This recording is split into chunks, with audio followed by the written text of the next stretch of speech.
ഏത് സീനിൽ ഭക്ഷണം കഴിക്കുന്ന സീനുണ്ടെങ്കിലും എനിക്കൊരു 2-3 സെറ്റ് കൊണ്ടുവന്ന് തരേണ്ടി വരും. ഞാനത് അവിടെ ഇരുന്ന് കഴിച്ചോണ്ടിരിക്കും. കാഴ്ചയിൽ ഈ പാട്ടിന് മുമ്പ് ഞാനും മനോജ് കജാനും തമ്മിൽ ഒരു സീനുണ്ട്. ആ സീനിൽ ശിവാജി ഗണേശൻ്റെ ഡയലോഗൊക്കെ പറയും, ഇത്തിരി കള്ള് കുടിക്കുന്നുണ്ട്. ആ കള്ള് കുടിക്കാൻ കൊണ്ടുവന്ന് നല്ല കപ്പയും മീനുമാണ്. 3 രാത്രിയാണ് ആ സീൻ ഷൂട്ട് ചെയ്തത്. ഈ 3 രാത്രി ഈ കപ്പയും മീനും കണ്ടിന്യൂ ചെയ്യുക. പിറ്റേ ദിവസം കപ്പയും ഞാൻ തീർത്തിട്ടേ ഈ ഷൂട്ടിങ് പോകത്തുള്ളൂ. എന്നും ഒരു കപ്പയും മീനും കൊണ്ടുവരും. അപ്പോൾ ഇക്ക ഭയങ്കര ഡയറ്റിംഗ് എന്നൊക്കെ പറഞ്ഞു വരുത്തിയതാരാ? ഡയറ്റിംഗ് ഒക്കെ ഉണ്ട്. എന്ന് വെച്ചാൽ കപ്പയും മീനും ഒക്കെ കാണുമ്പോൾ നമ്മൾ ഡയറ്റിങ്ങിനെ പറ്റി ആലോചിച്ചിട്ട് വല്ല കാര്യം.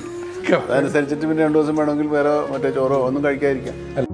പൊന്നാഞ്ഞിലിപ്പൂവൽമേയിൽ പൊന്നാരകപ്പൂവിൻ കമ്മൽ കണ്ണൻ വാഴക്കൂമ്പാണെ